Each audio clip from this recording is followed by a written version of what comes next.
Hello students, सीधी शिक्षा app में आपका स्वागत है। आज हम पढ़ने वाले हैं विज्ञान कक्षा 10वीं अध्याय 9, ठीक है, धातु एवं धातुकर्म। इससे पहले हमने देखा था कि उसके अयस्क क्या होते हैं, उसका शोधन क्या होता है। लास्ट हमारा टॉपिक था संचारण, है ना। और फिर हमने देख रहे थे केमिकल थ्योरी ऑफ रस्टिंग देख रहे थे, तो रस्टिंग का थोड़ा सा बचा हुआ है, ठीक है। तो चलिए उसे कंटिन्यू करते हैं कि एनोड पर बने Fe2+ ion Fe2+ ion OH आयनों से क्रिया करके FeOH ट्वाइस सॉलिड बनाते हैं, ठीक है। हमने इससे पहले क्या देखा था कि कभी भी क्या होता है, रस्ट लगने के लिए, जंग लगने के लिए हमको नमी और क्या चाहिए रहता है, आपका ऑक्सीजन की ज़रूरत होती है। हमने इससे भी पहले ये देखा था जो भी लोहा रहता है अगर उसे पानी और नमी और क्या बोलते हैं ऑक्सीजन मिल जाता है तो जो उसका एक स्तर है वो कैसे करता है, पॉजिटिव जैसे करता है। एक नेगेटिव, पॉजिटिव को हम क्या कहते हैं, आपका एनोड कहते हैं, और नेगेटिव को क्या कहते हैं, हम कैथोड कहते हैं। तो इसमें क्या बोला जा रहा है कि एनोड में क्या बनता है, आपका Fe2+ बनता है, वो कहाँ पर जाता है, कैथोड में जाता है, ठीक है। इतना यहाँ पर लिखाया हुआ है। और फिर वहाँ पर क्या रहेगा, H2O नमी पाया रहता है तो वो कैसा हो जाता है H+ और ये होता है OH। ये जाएगा यहाँ पर, इससे रिएक्ट करेगा OH- से और क्या बनाता है आपका FeOH2, ठीक है, जो क्या रहेगा, सॉलिड में ही रहेगा।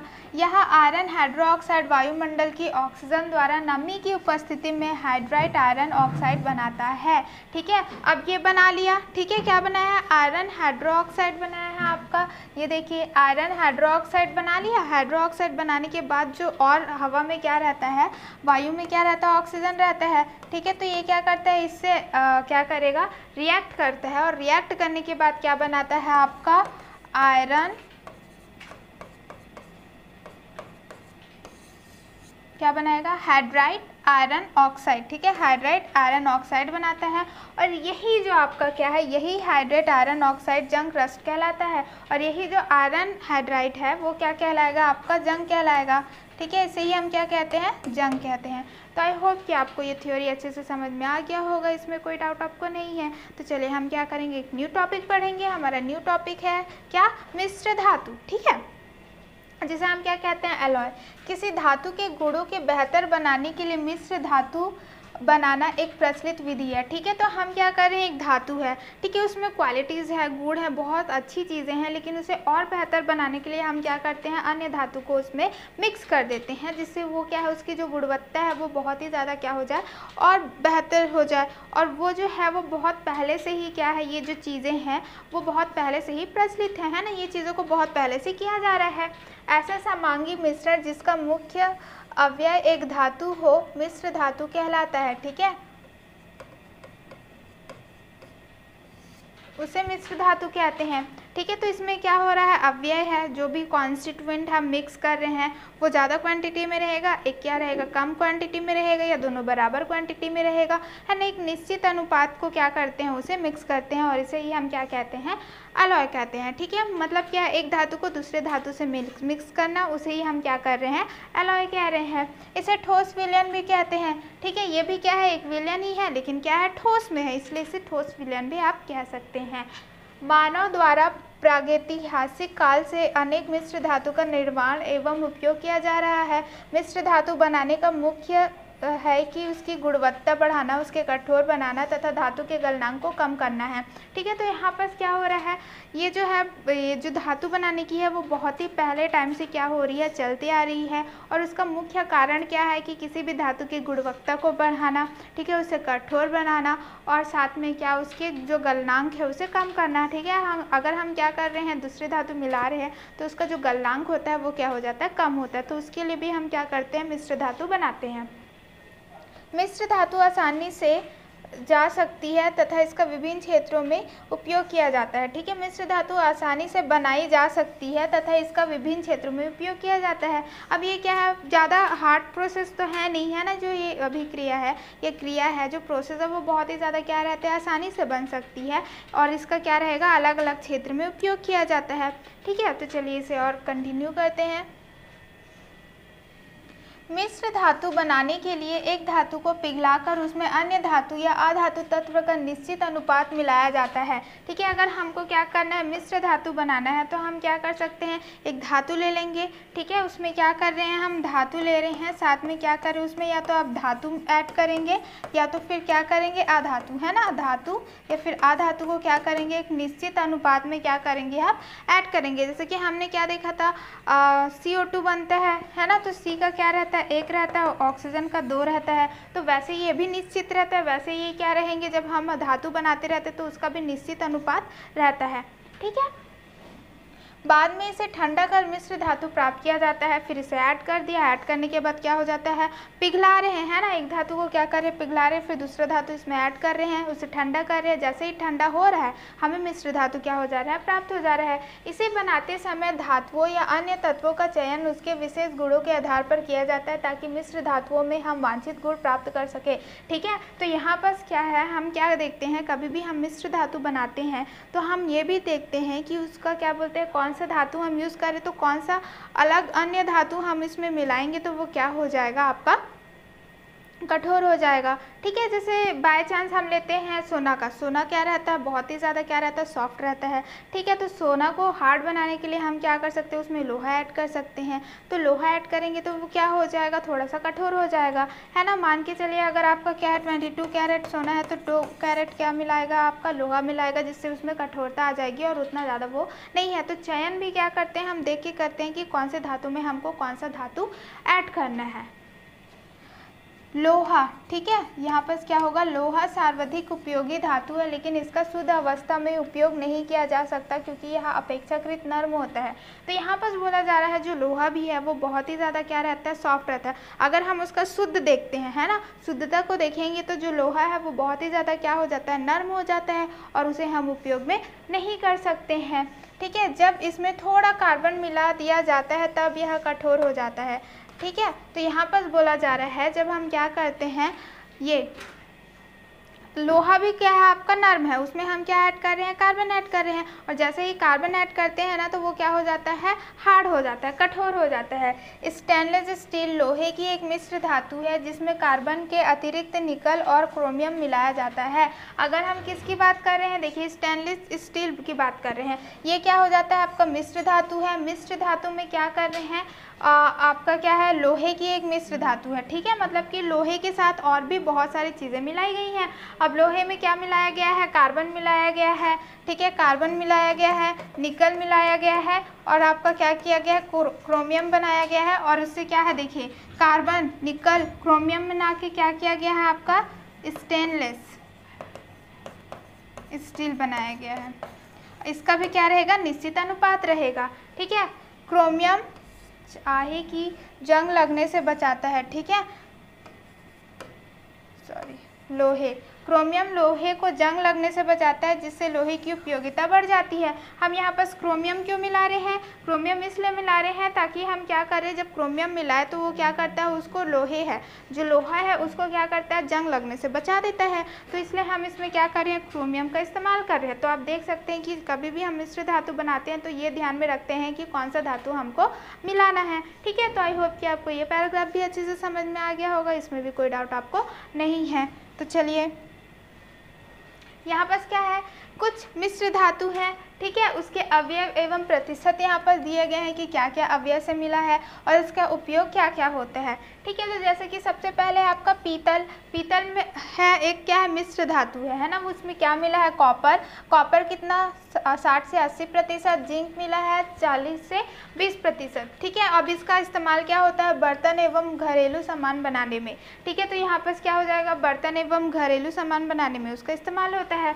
अगर हम कांसा की बात कर रहे हैं तो इसमें भी क्या रहेगा, कॉपर है। ठीक है, 75 to 90%, और आपका क्या है, लीड है, टीन है। ठीक है, 25 से 10%, जिसको सिक्के, बर्तन, मूर्तियाँ बनाने में हम उपयोग करते हैं। ठीक है, एक हो गया आपका पीतल, एक हो गया आपका कांसा। फिर आता है जर्मन सिल्वर। अब इसमें क्या मिला हुआ है, आपका कॉपर, 50% जिंक, 25% निकल, 25% मिला हुआ। इसका काम क्या आता है? बर्तन, सिक्के, आभूषण बनाने में। ठीक है, ये सारी चीज़ में क्या आता है? जर्मन सिल्वर आपका काम आता है। फिर आता है मैग्नीशियम। ठीक है, उसमें क्या मिला हुआ है? मैग्नीशियम 5%, एल्यूमिनियम 95%, वायुयान ढांचा निर्माण में। ठीक है, इसका किसमें? वायुयान, एयरप्लेन्स वगैरह जो बनाते हैं, इसका आप स्पेसक्राफ्ट बनाते हैं, उसमें इसका इस्तेमाल किया जाता है। फिर आता है बेल मेटल। ठीक है, जिसमें क्या रहेगा आपका? कॉपर। फिर आता है टीन, ये क्या रहता है? घंटियाँ बनाने में। ठीक है, इसको क्या करते हैं? जो भी बेल बनता है उसमें हम इसका इस्तेमाल करते हैं। फिर आता है गन मेटल, इसमें रहता है कॉपर 87%, जिंक 3% और टीन आपका 10%। ये क्या रहता है? इंजीनियरिंग सामान बनाने में। ठीक है, जो भी इंजीनियर क्या करते हैं? उपयोग करते हैं, जो भी टूल्स उसको बनाने में इसका इस्तेमाल होता है। फिर आता है सोल्डर, रांगा, जिसको बोलते हैं टीन 50 to 75%, लीड आपका 50 to 25%। धातुओं के तारों को जोड़ने में। ठीक है, मतलब कि दो धातु हैं, उसके तार हैं, उसको जोड़ने में क्या करते हैं? इसका इस्तेमाल करते हैं। फिर आता है डेरुलुमिन, जो है एल्यूमिनियम 95%, कॉपर 4%, मैग्नीशियम 0.52% एंड आपका मैग्नीज है आपका 0.5%। इसका रहता है वायुयान, हेलीकॉप्टर, जेट विमान निर्माण में। ठीक है, ये हल्की होती है इसलिए इसका इसमें इस्तेमाल होता है। फिर आता है आपका स्टेनलेस स्टील, जिसमें आता है क्रोमियम 11.5%, निकल 2%। आपका आता है कार्बन अल्प मात्रा, मतलब कि बहुत कम मात्रा में, शेष जो भी बचा वो आपका आयरन रहता है। तो भोजन पकाने के बर्तन, चाकू इत्यादि बनाने में क्या होता है? आपका स्टेनलेस स्टील काम आता है। फिर आता है एल्निको। ठीक है, जिसका एल्यूमिनियम 12%, कोबाल्ट 5%, निकल 20%, जो भी बचा वो क्या है? आपका आयरन है। ठीक है, तो ये क्या करता है? आपका स्थायी चुंबक बनाने में काम आता है। आप देख सकते हैं कि है ना, हमने निश्चित अनुपात से क्या किया है? मिश्र धातु बनाया है, उसका अलग अलग क्षेत्र में अलग अलग उपयोग में आता है। ठीक है, तो आई होप कि आपको ये टेबल भी अच्छे से समझ में आ गया होगा, इसमें भी कोई डाउट नहीं है। तो चलिए इसे क्या करते हैं? कंटिन्यू करते हैं। कंटिन्यू में हम देखेंगे क्या? क्रियाकलाप 7। ठीक है, तो यहाँ पर आपको क्या बोला गया? अपने घर और विद्यालय में उपयोग की जाने वाली धातुओं की सभी वस्तुओं की सूची बनाइए। ठीक है, तो हमने क्या देखा था? पीतल, कांसा, है ना, स्टेनलेस स्टील, क्या बोलते हैं, घंटी बजाने के लिए जो उपयोग में आते हैं, ये सारे क्या हैं? आपके मिश्र धातु होंगे। इनमें से कौन कौन सी वस्तुएं शुद्ध धातु से बनी है तथा कौन सी मिश्र धातु से, उसे नोट कीजिए। इन्हें धातु या मिश्र धातु से बनाए जाने के कारणों पर विचार कीजिए। ठीक है, तो यहाँ पर क्या बोला जा रहा है? आपके घर में है तो लोहा हो गया, तो लोहा प्योर हो गया, तो वो फिर आपका शुद्ध हो जाएगा। ठीक है, लोहा कभी भी आपको शुद्ध नहीं मिलेगा क्योंकि वो नर्म होता है, तो उसमें कुछ ना कुछ क्या रहेगा? आपको देखने को मिलेगा। तो अधिकतर अगर आप नोटिस करेंगे तो जितने भी आपके घर में सामान रहेंगे वो मिश्र धातु से बने ही हुए हैं। ठीक है, उसका कारण क्या हो सकता है मिश्र धातु से बनाने का? क्योंकि हमको उसको कठोर बनाना है, उसकी गुणवत्ता को बनाना है। ठीक है, उसको बढ़ाने के लिए क्या करते हैं? मोस्टली हम मिश्र धातु का उपयोग करते हैं। तो एक क्रियाकलाप आई होप कि आपको समझ में आ गया होगा, इसमें भी कोई डाउट नहीं है। छत्तीसगढ़ अयस्क का प्रमुख स्रोत है। ठीक है, तो हम क्या करते हैं? छत्तीसगढ़ की बात करते हैं तो अयस्क का एक प्रमुख स्रोत है, सोर्स है। यहाँ कई इस्पात संयंत्र भी हैं। छत्तीसगढ़ में लौह कार्य का एक प्राचीन इतिहास है और अलग अलग क्षेत्रों में लोहे की कारीगरी की तरह तरह की परंपराएं भी हैं। ठीक है, तो यहाँ पर बोला जा रहा है कि हमारे छत्तीसगढ़ तो एक स्रोत है ही, साथ में ये भी बोला जा रहा है कि यहाँ कई इस्पात संयंत्र पाए जाएंगे आपको। और छत्तीसगढ़ में लोहे के अलग अलग क्या रहते हैं? कार्य बहुत पहले से किए जा रहे हैं, अलग अलग क्षेत्र में किए जाते हैं। ठीक है, बहुत सारे कारीगरी भी किए जाते हैं जो कि परंपराएं भी है ना, तरह तरह की परंपराएं को बताता है। जैसे हमने शिल्प पढ़ा था, है ना, छत्तीसगढ़ की शिल्प, उसमें भी आपको बहुत सारे देखने को मिले थे। हमारे पूर्व सिर्फ लौह अवस्थी से निष्करण की विधियां ढूंढी, बल्कि वो लोहे को अन्य धातुओं के साथ मिलाकर अनेक धातुओं भी तैयार किए गए, है ना। तो हमारे जो पूर्व हैं वो उन्होंने क्या किया था? सिर्फ ये नहीं देखा था, लोहा ही नहीं ढूंढा था, बल्कि लोहे को किसके साथ, कौन से धातु के साथ मिक्स करके उसका कैसे उपयोग किया जा सकता है, ये भी हमारे पूर्वज ने हमें बताया था। ठीक है, तो आई होप कि आपको ये समझ में आ गया होगा, इसमें कोई डाउट नहीं है। ठीक है, तो यहाँ पर हमारा ये चैप्टर होता है कंप्लीट। तो चलिए हम देखते हैं कि हमने इस चैप्टर में क्या क्या सीखा है।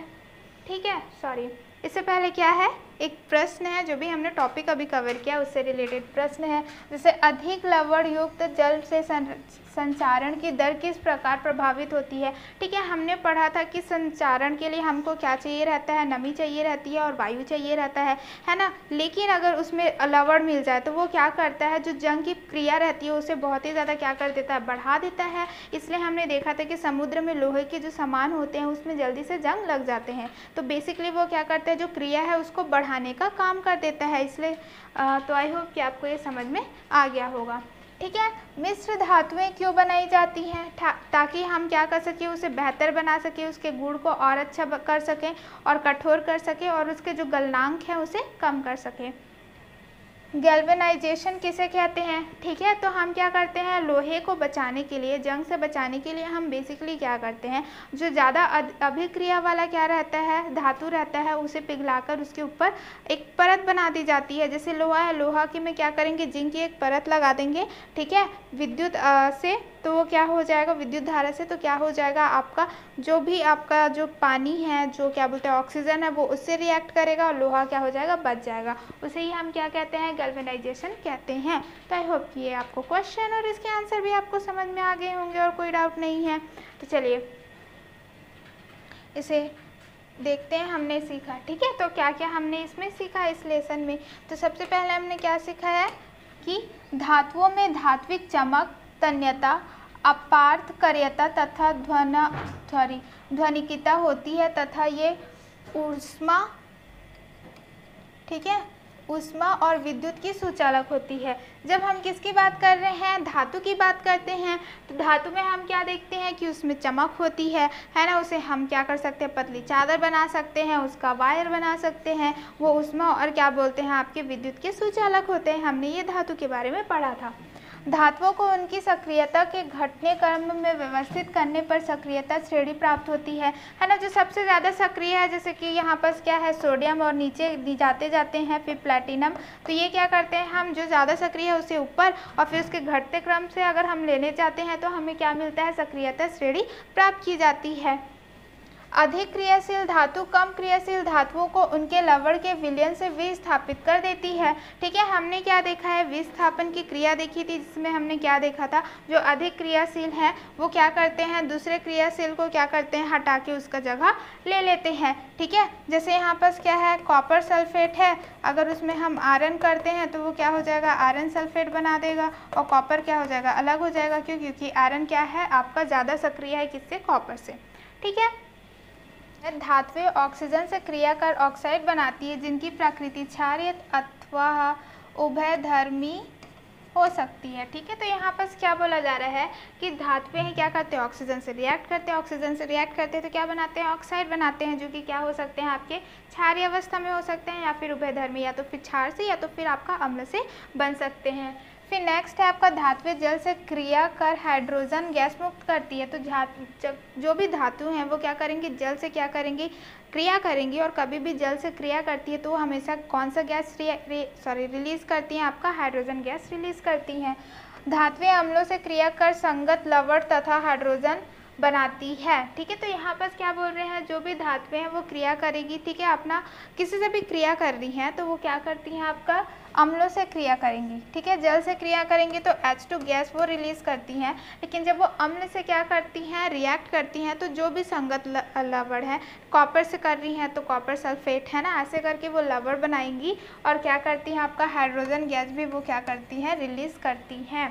ठीक है, धातुएं प्रकृति में मुक्त अथवा संयुक्त रूप में उपस्थित रहती है। अगर हम धातुओं की बात करते हैं तो कुछ फ्री स्टेट में भी मिल जाते हैं, कुछ क्या रहते हैं, आपका अयस्क के साथ क्या रहते हैं, हमें मिलते हैं। धातुओं को उनके अयस्कों से पृथक करने की विधि धातु कर्म कहलाती है। धातु कर्म के 3 चरण हैं। ठीक है, तो यहाँ पर बोला जा रहा है या तो मुक्त में या तो फिर संयुक्त में। अगर संयुक्त में है ना, जिसे हम अयस्क बोलते हैं, आयरन और बोलते हैं, उसे क्या करना है, अगर अलग करना है किसी भी धातु को, तो उसी विधि को हम क्या कहते हैं, धातु कर्म कहते हैं। और धातु कर्म के 3 चरण होते हैं। पहला क्या है आपका, अयस्क का सांद्रण है ना, कॉन्सेंट्रेशन ऑफ ऑल, धातु का निष्कर्षण, फिर आता है धातु का शुद्धिकरण। ठीक है, तो ये 3 चरण करके हम क्या करते हैं, कोई सा भी धातु को प्राप्त कर सकते हैं। धातु के अयस्क की प्रकृति के आधार पर उसके सांद्रण की विधि का चयन किया जाता है। ठीक है, जब भी हम क्या करते हैं कि कौन सा बहुत सारे क्या होते हैं, सल्फर हो गए, ऑक्साइड हो गए, तो कौन क्या रहते हैं, सब अलग अलग रहते हैं, है ना, उसकी जो कैरेक्टर्स हैं, तो उसे देखकर हम क्या करते हैं, अलग अलग विधि का इस्तेमाल किया जाता है उन्हें अलग करने के लिए। सांद्रण मुख्यतः गुरुत्व पृथक्करण विधि, झाग उपप्लावन विधि तथा चुंबकीय पृथक्करण विधि से किया जाता है। अगर हम क्या कर रहे हैं, सांद्रण की बात कर रहे हैं, तो वो उसके 3 ठोक रहते हैं, है ना। मुख्यतः पहले क्या है आपका गुरुत्व, जो क्या रहता है, ग्रेविटी, जिसमें घनत्व रहता है। ठीक है, झाग क्या बोलते हैं, ऑयल वगैरह मिला के अलग किया जाता है। चुंबकीय मैग्नेटिक वाला, जैसे कि टीन हो गया, उसे, है ना, अलग किया जाता है। तो आई होप कि आपको ये सारे पॉइंट्स अच्छे से समझ में आ गए होंगे और इसमें कोई डाउट आपको नहीं है। ठीक है, तो चलिए कंटिन्यू करते हैं। फिर है सांद्रित अयस्क को वायु या ऑक्सीजन की उपस्थिति में उसके गलनांक से कम ताप तक गर्म करना भर्जन कहलाता है। ठीक है, तो यहाँ पर क्या बोला जा रहा है कि हमको पता है कि कैसे अशुद्धियाँ मिली, मतलब कि उसका गलनांक क्या हो जाता है, कम।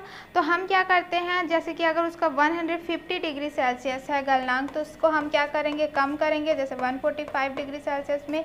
ठीक है, और वो भी क्या करेंगे, ऑक्सीजन के प्रेजेंस में अगर हम क्या करते हैं, उसे गर्म करते हैं, तो वो क्या कहलाता है, आपका भर्जन कहलाता है।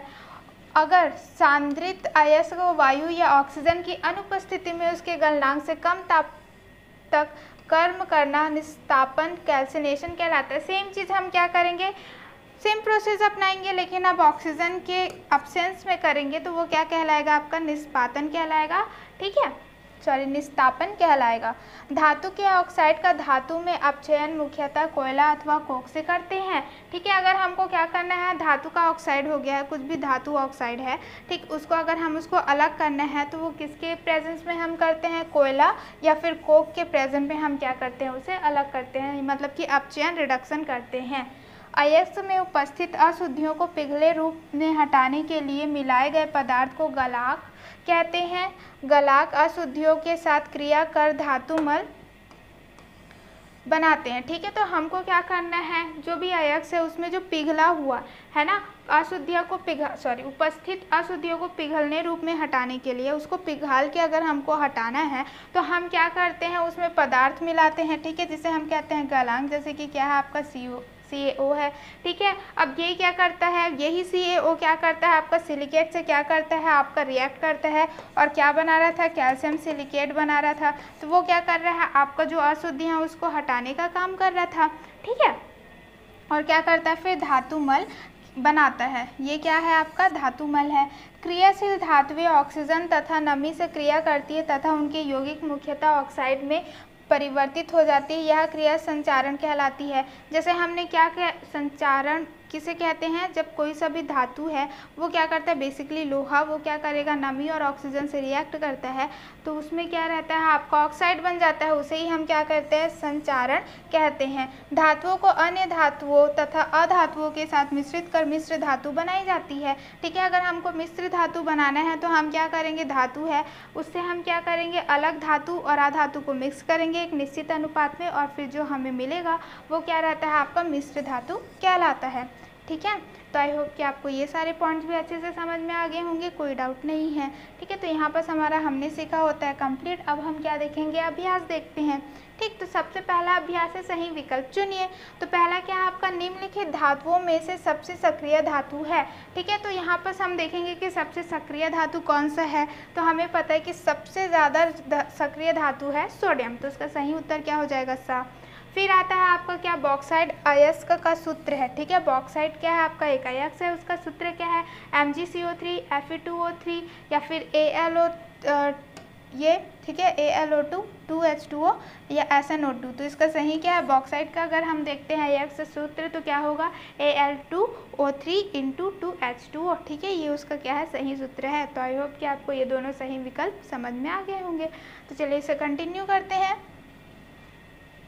फिर है हमारा आयरन पायरेट के सांद्रण के लिए निम्नलिखित में से कौन सी विधि प्रयुक्त की जाती है। तो आयरन पायराइट हमारे पास है, ठीक है, तो उसको हमको सांद्रण करना है। 3 तरीका होता है, झाग वाला, गुरुत्व वाला और क्या रहता है आपका मैग्नेटिक वाला। तो इसमें से कौन सा आपका सही रहता है? झाग, ठीक है। हमको आयरन पायराइट अलग करना है तो कौन सा करेंगे? झाग उपलावन वाला हम क्या करते हैं? इस्तेमाल करते हैं विधि। फिर आता है कैल्शियम सिलिकेट है। कैल्शियम सिलिकेट क्या है आपका? मिश्र धातु है, गैंग है, धातुमल है, गलनांक है। तो हमने देखा था क्या है, ये एक्चुअली में क्या रहता है? धातुमल होता है। तो इसका सही उत्तर क्या हो जाएगा? स धातुमल। फिर आता है स्टेनलेस स्टील की अवयवी धातु है, मतलब कि क्या क्या अलग अलग कॉन्स्टिट्यूएंट से, कौन कौन से और धातुओं से मिलकर वो क्या रहता है? स्टेनलेस स्टील बना होता है। तो पहला है कॉपर, जिंक तथा टिन, आयरन, क्रोमियम तथा निकल। तो हमने क्या पढ़ा था? आयरन, क्रोमियम तथा निकल, ठीक है ना। क्रोमियम क्या करता है? लोहे को जंग लगने से बचाता है। तो उसका सही उत्तर क्या हो जाएगा? आयरन, क्रोमियम तथा निकल। तो आई होप कि आपको ये तीनों पॉइंट अच्छे से समझ में आ गए होंगे, इसमें भी कोई डाउट आपको नहीं है, ठीक है। तो ये हमारा जो सही विकल्प है वो खत्म होता है। चलिए दूसरा अभ्यास देखते हैं। दूसरा अभ्यास है हमारा रिक्त स्थान की पूर्ति कीजिए, है ना। तो सबसे पहला क्या है आपका? अधिक सक्रिय धातु द्वारा कम सक्रिय धातु को उसके लवण के विलयन से हटाने की क्रिया ब्लैंक कहलाती है ना।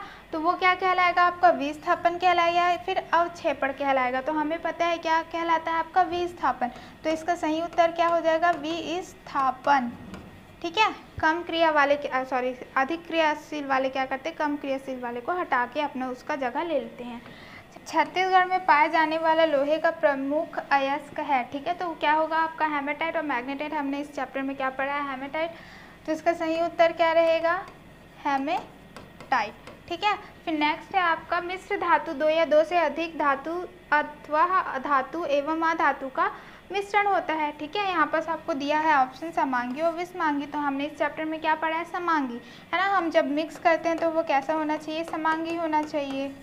तो इसका सही उत्तर हो जाएगा समांगी। नेक्स्ट है अयस्क को वायु की अनुपस्थिति में उसके गलनांक से कम ताप तक कर्म करने की प्रक्रिया कहलाती है, ठीक है। यहाँ पर देखिए वायु की अनुपस्थिति हो गई, तो वायु की अनुपस्थिति में कौन सा होता है? निस्तापन, ठीक है। तो ये इसका सही उत्तर हो जाएगा निस्तापन। तो आई होप कि आपको ये रिक्त स्थानों की पूर्ति समझ में आ गई होगी, इसमें कोई डाउट नहीं है। अब हम आपको मिलेंगे नेक्स्ट वीडियो में नेक्स्ट लेक्चर के साथ। धन्यवाद।